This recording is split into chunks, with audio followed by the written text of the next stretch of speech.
When we talk about education policies, etc., Finland's education is one thing that stands out from rest of the world. I've heard so much about it, and do you think like India is trying to implement those policies here as well? And if so, like how?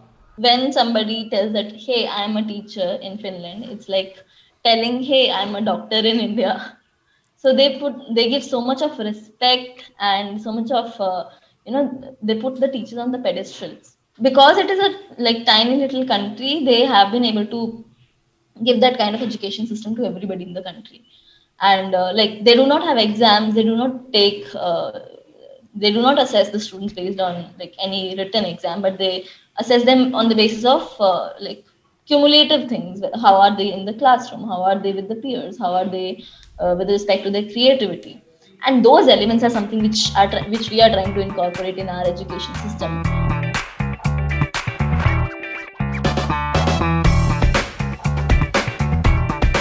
Yeah, but I think, there's this large discourse, and I think everyone today talks about, right, oh, this education is not good, right?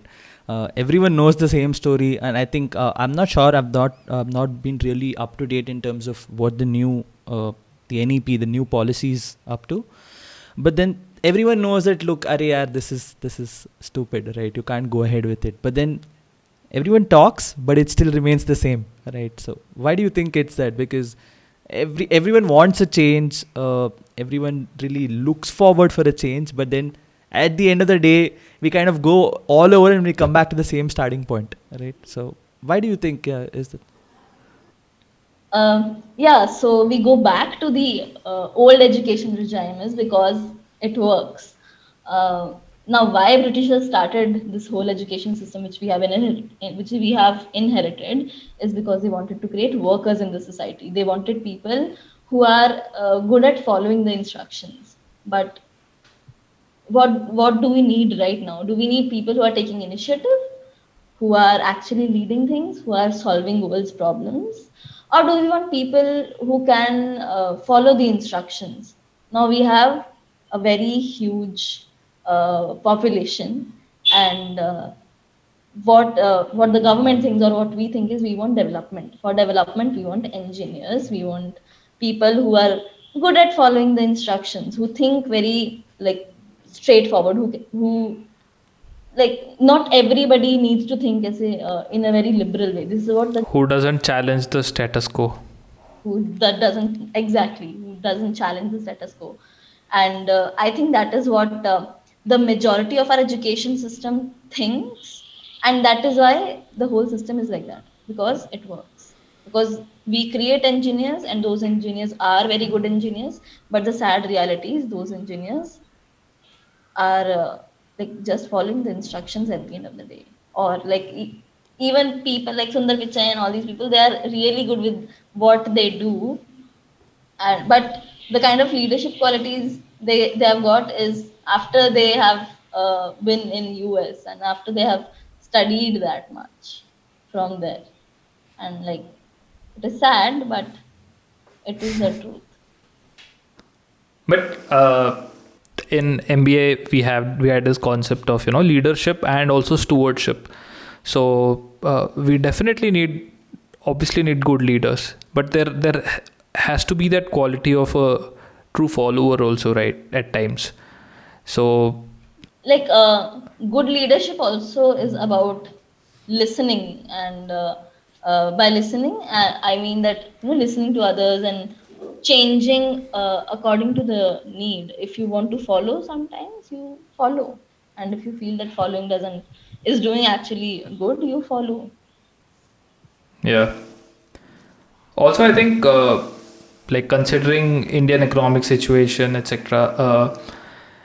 We have a lot of middle class population in India, and for example, for someone to who's been working and they are in their say late 20s or something, for them to quit a job to start their own thing, that is something that requires courage. And although we can say that you'll have a lot of reasons to not do stuff and not be your own boss and like not start your own thing, but I feel like some of the deep the main reason behind all this is the education and the courage that education has given them. Because if you look at IITians and IIM people, why are there so many entrepreneurs, and why aren't like people from a different college uh, able to do that? There are brilliant candidates out there in different colleges as well, but that element of courage is something I feel, that education gives. Yeah, and I think even the ecosystem that, like if True. you are with people who are starting new things, if you are talking Yeah. about new things day in and day out, you automatically build that courage, and you automatically have that kind of mindset, this is how things work, this is how, like if there is a problem, I need to solve it.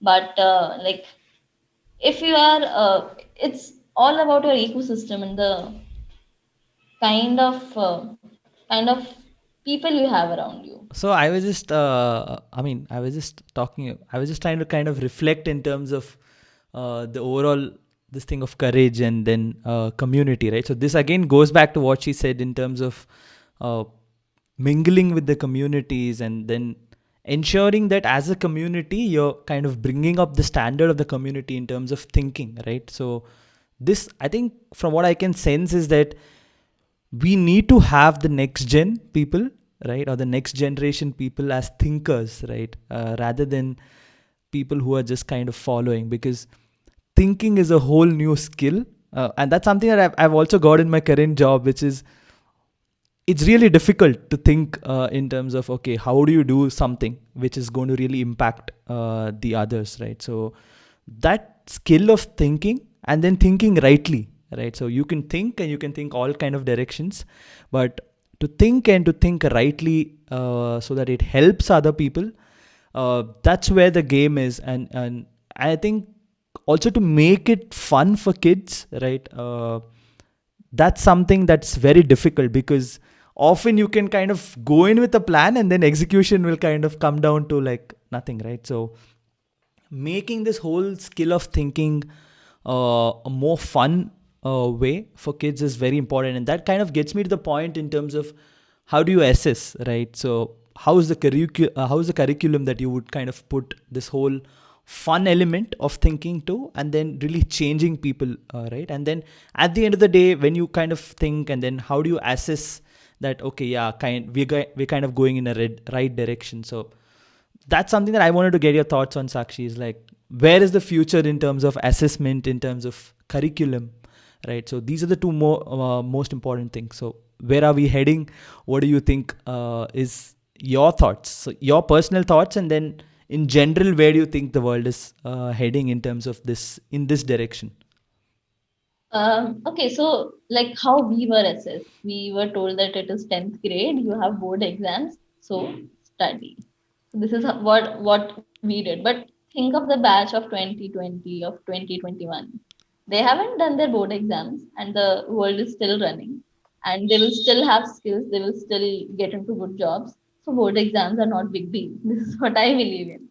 And like in terms of the whole curriculum and assessment, uh, I think it has to be skill based, and this is what the new education policy is also thinking, that how we can test the skill, test the mindset of the student, and currently it is just exams, but I think in future, it, like I said it earlier as well, it will also be starting one project or doing something in the community, or probably doing a podcast like how you guys are doing it today. Exactly, Probably like kids should learn yeah, podcasting in school. yeah, there'll be kids who will be like, ma'am, I think I should be starting a podcast. Could you please assess me on the basis of the podcast? So yeah, this is the future, I think. Yeah, today we have special guests from the Right Now show who'll be telling us about how to podcast.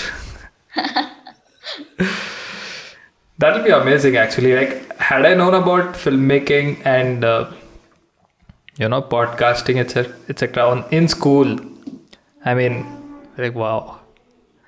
I think I came to know And podcast only like last year, 2 years I back. sometimes feel so bad because there are kids who already know about podcasting. There are kids who are already doing it. There are kids Wow. who have already started initiatives, and like there is so much of gap in terms of knowledge also. So we just need, like, internet has already done some part of it, that like today everything is accessible, but like we still need to work in the direction. I only remember going home and doing homework and coming back, and I'm like, why am I doing this? Why? Exactly. Like even I was doing, and I was that kind of a kid who would sit on the first bench, who'd listen to the teacher, who'd make all the notes with different color pens. But like when I think today, what was point of all this? I think Abhinandan, kids like these only, made our lives difficult. Yeah. No, but they actually in school they made our life easy, right? So I remember like people like me Exam who's not times. study half the time. Yeah, exam times. Yeah, on a lighter note, on the exam times, it's be like, please, oh God, someone please help me with notes like that. Yeah. But I think yeah, it's of no point, right? Now thinking back, yeah, it's very easy to think back, but then it's yeah. Now I kind of talking to you in this conversation, I know that you need to change a whole system, right? And it's very very difficult to change a whole system, and I think that gets me to the point that I wanted to ask you. Like, I'm not personally. I did see the news. I'm someone who watches the news very very regularly, right? But then something that I didn't really go into much depth is the new education policy in India. So just like a very brief touch in terms of what it is, and then where are we heading? Okay, so new education policy is something like it is not just like we who are thinking about how our education system should change. The government has been thinking about it. There are people who have been working on it, and they've come up with the new education policy wherein they talk about how assessment should be skill based, how uh, the kid should get an opportunity to study music, chemistry, then let's say history and literature and accounting together. It is according to the student and not like either you take commerce subject or you take humanities subject or you take sciences subjects. So we are moving more towards something called liberal education system, and we are also changing how who teachers are. We are so like today teacher, like if I say that, hey, I am a teacher in a government school, uh like in a normal setting everybody would think, okay, she did BA and then like she wants to settle down in her life, not very ambitious, not very creative. But like we are trying to change like who teachers are as people. We are trying to help them dream big. Like I think the whole thing about education system should be ability to think and ability to think big, and we are doing that for like the government is doing that for teachers as well. The whole teacher education and teacher training curriculum is also changing, wherein now it is going to be a 5 year degree and not just like 2 year degree.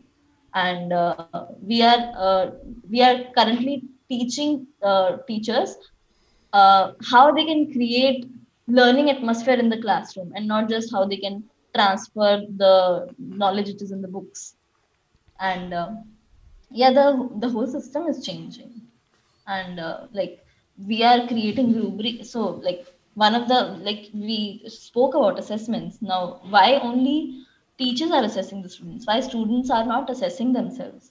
So the government is also like they've created a rubric which is student friendly. The student will know that in terms of communication, I am on 3 because I'm doing all these things. If I want to go to 4, I need to develop this particular thing.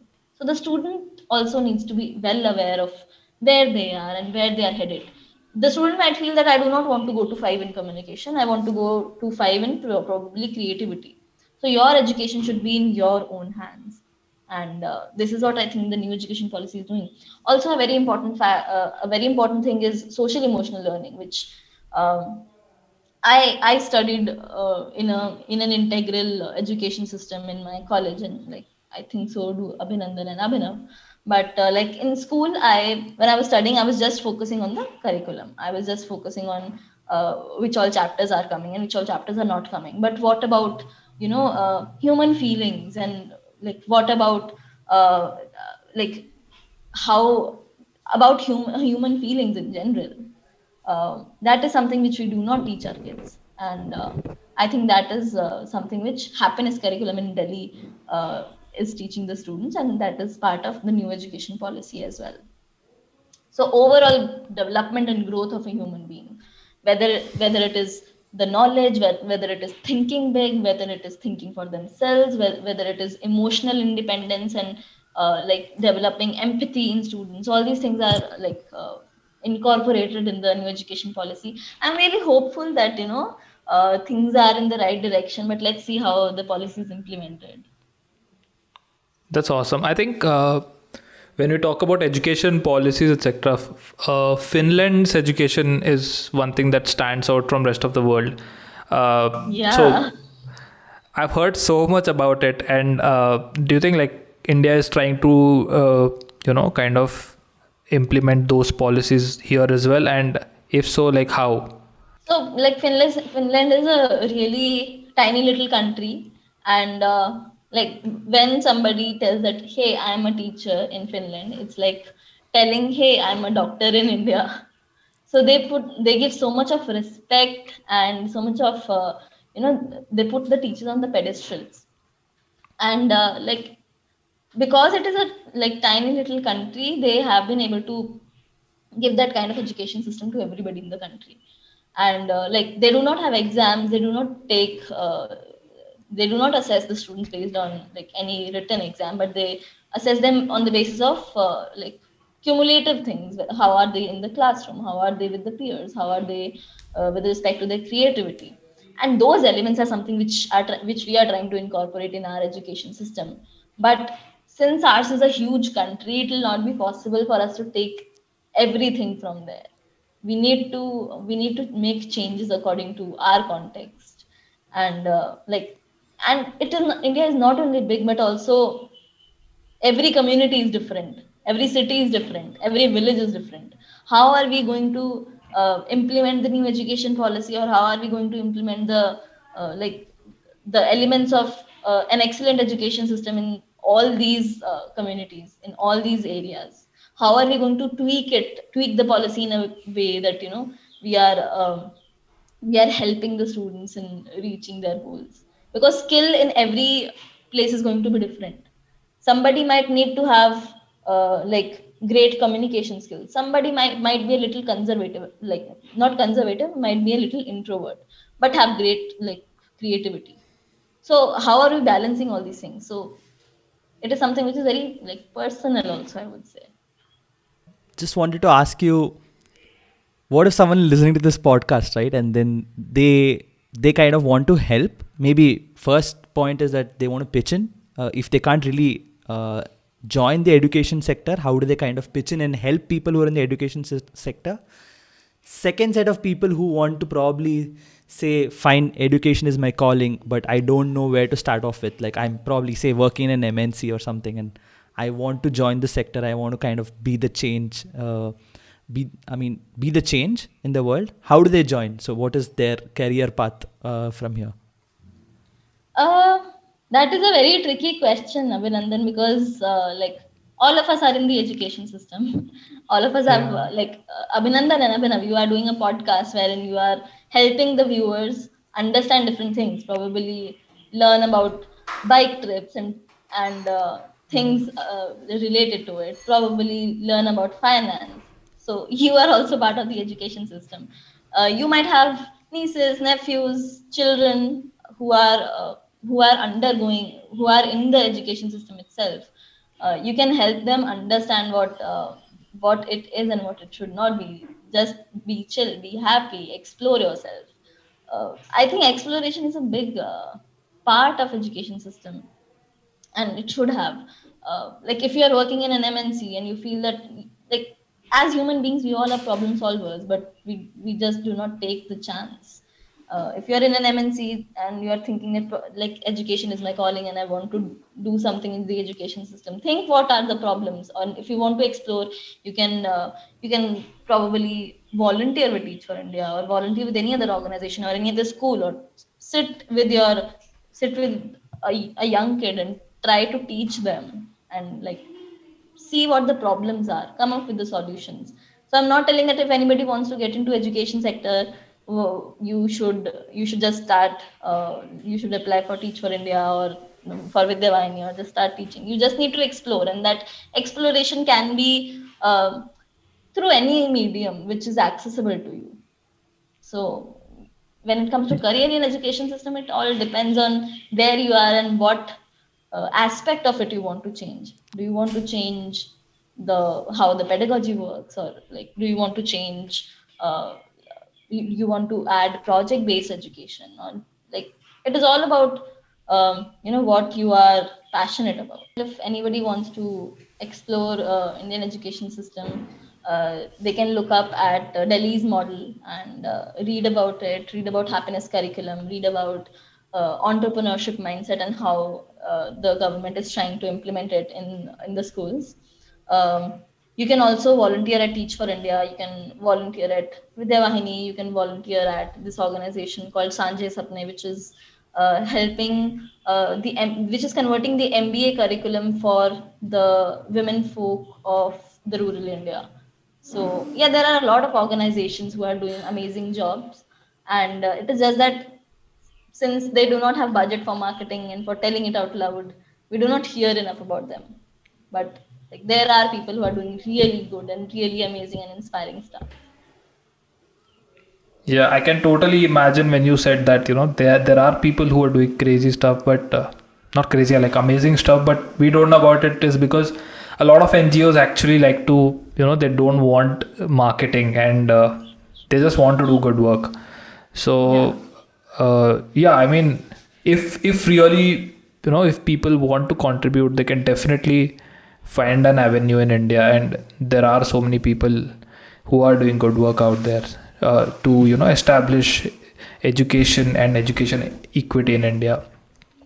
So we have almost reached the fag end of our podcast actually. So before we actually end, I just wanted to ask some closing thoughts from you, Sakshi. Like what are your plans going forward from here, and what do you like an HR interview, like where do you see yourselves 10 years from now? I'm kidding. Like, I just wanted to know, like, what do you think you want to do in the future? I think I want to explore the policy side of it more. I want to understand the global education regime and how like we can create excellent education systems. I want to understand how education system for refugees work. I want to know how we can help kids in Syria and help kids in Iran explore themselves through the education which they really deserve. So right now I'm in the exploration phase of various education systems. I want to study global education policy, and like I want to take beyond boundaries, and like I see in 10 years it is an organization which is connecting students from around the world, and then like once a year we meet in New York and we do a Broadway show together, wherein one kid is from India, one kid is from Pakistan, one kid is from Ghana, and they all are doing this huge Broadway show together. So yeah, this is what I dream of. This is what I want to be like in future. Wow, that's really amazing. Yeah. So I think like the other day, Mado Marketing had posted this particular post, which I shared with you also, Sakshi, is that, like there is a huge screen they have put up in middle of different cities of the world. Like one is in New York, one is in somewhere in Sydney.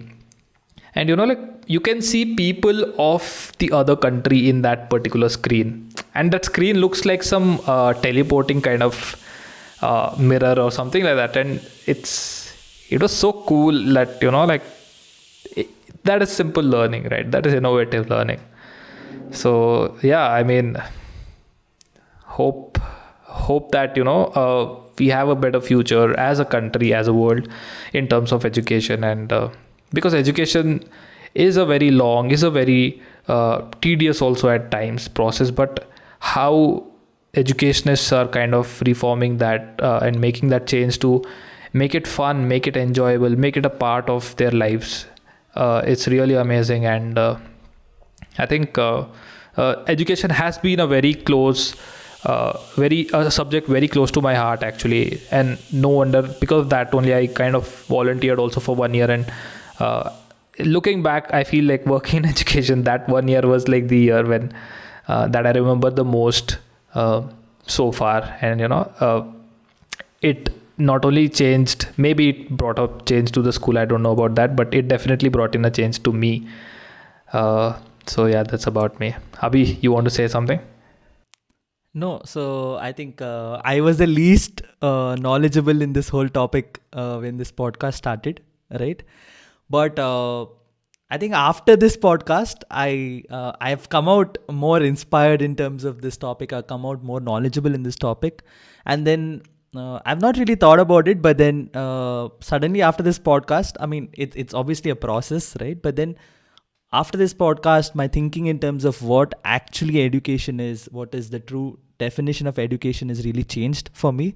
I think Sakshi, I think a huge thanks to you to bring about that shift in mindset in terms of what I was thinking. And then obviously I knew what it was, but then this is kind of enlightened me to a whole new different level, right? And the possibilities of where we are going to head to, what the future is, and then the whole equality in terms of I mean, everyone has the right to education. And then obviously girls, we should kind of encourage the girls to kind of get better education, to dream bigger, and then help the families also realize that everyone is really important and everyone is equal in the world.